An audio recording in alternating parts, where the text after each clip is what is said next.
Jerubaal, isto é, Gideão, levantou-se bem cedo. Ele e sua tropa acamparam junto à fonte de Harad.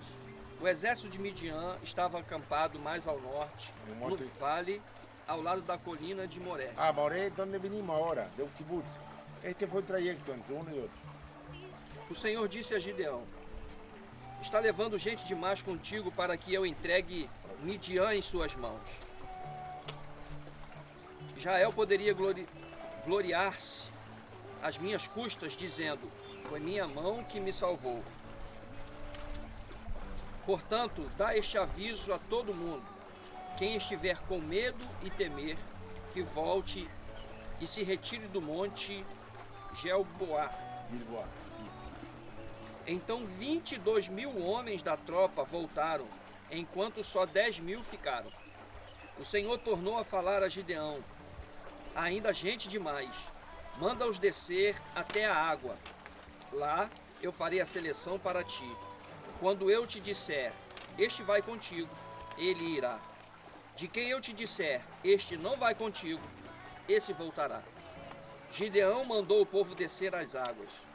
E o Senhor lhe disse: põe de um lado os que lamberem a água com a língua, como faz o cão, e os que beberem ajoelhado, põe de outro lado.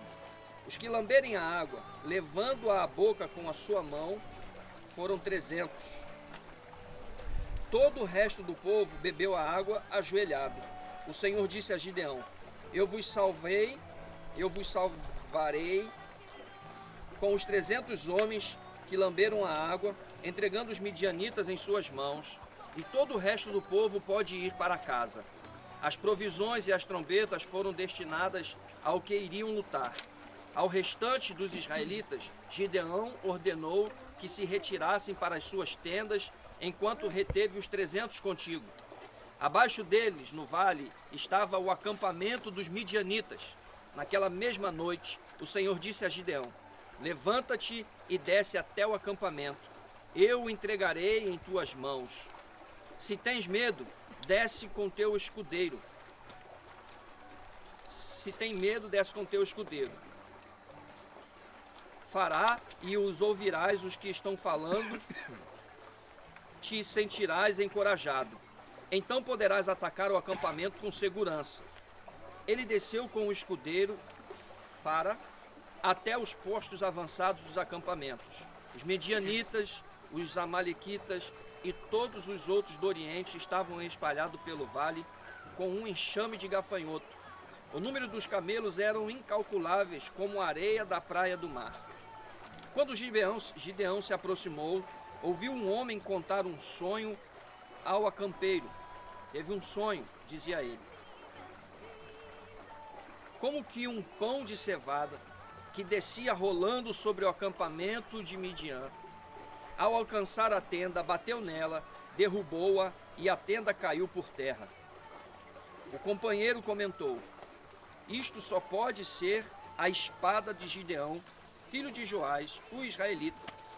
Deus entregou Midian e todo o acampamento em suas mãos. Quando ouviu contar o sonho e a interpretação, Gideão prostrou-se. Depois voltou ao acampamento de Israel e disse: levantai-vos, o Senhor entregou o acampamento de Midian em vossas mãos. Então Gideão dividiu os 300 homens em 3 batalhões e entregou a todos trombetas e cântaros vazios com uma tocha acesa dentro. Disse-lhes: olhai para mim e fazei como eu. Quando eu entrar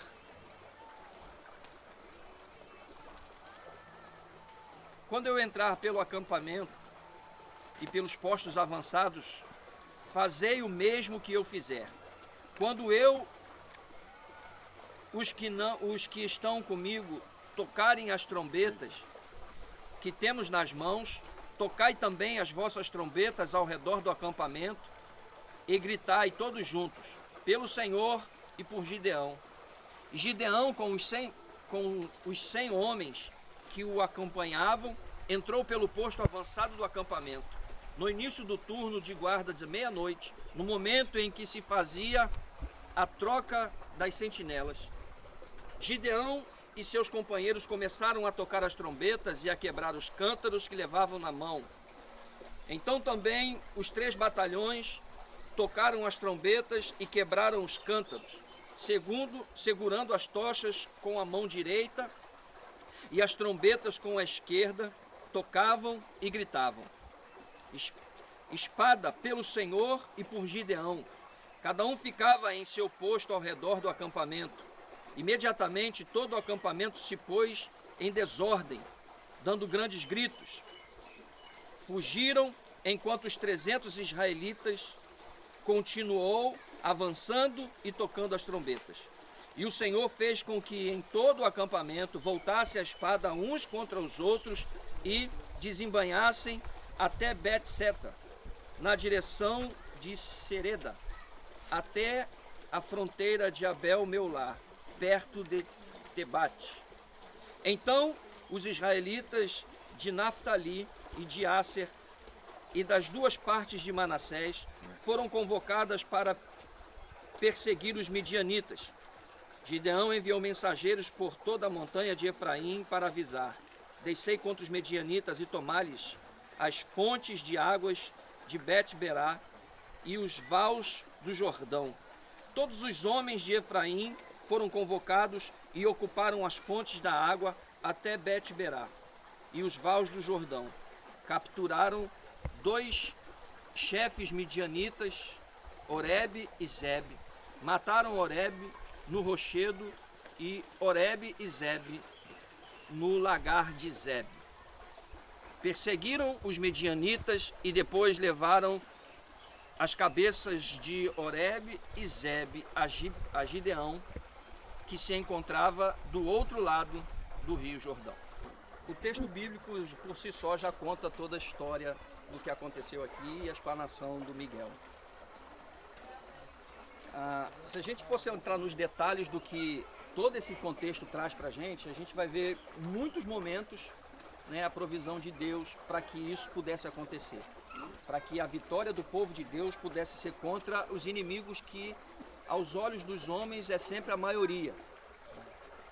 Mas antes dessa vitória, a gente pode trazer algo importante para a gente sobre a chamada de Gideão.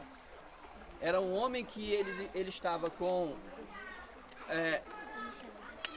aos olhos dos homens, a gente pode dizer que ele estava tomando uma atitude humana contra as questões dos homens. Por quê?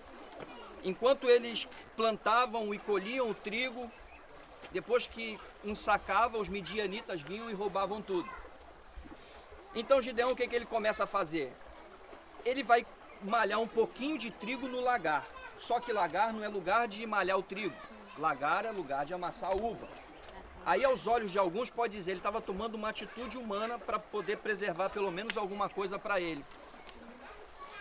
E se a gente for introduzir isso, a gente vai olhar e vai ver que muitas pessoas, às vezes, elas estão tomando algumas atitudes, mas que essas atitudes pode ser que aos olhos dos homens sejam ruins, mas aos olhos de Deus é como se o Senhor estivesse sendo atraído para a sua atitude.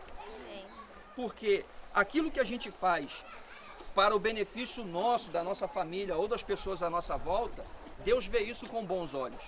E um anjo então vai até Gideão dizendo: olha, é como se por causa da sua atitude de preservar algo não só para você, que você não é egoísta, mas para abençoar a vida de outras pessoas à sua volta, eu vou fazer você vencer um exército muito grande com mão forte. Uma atitude simples, mas que sai do coração.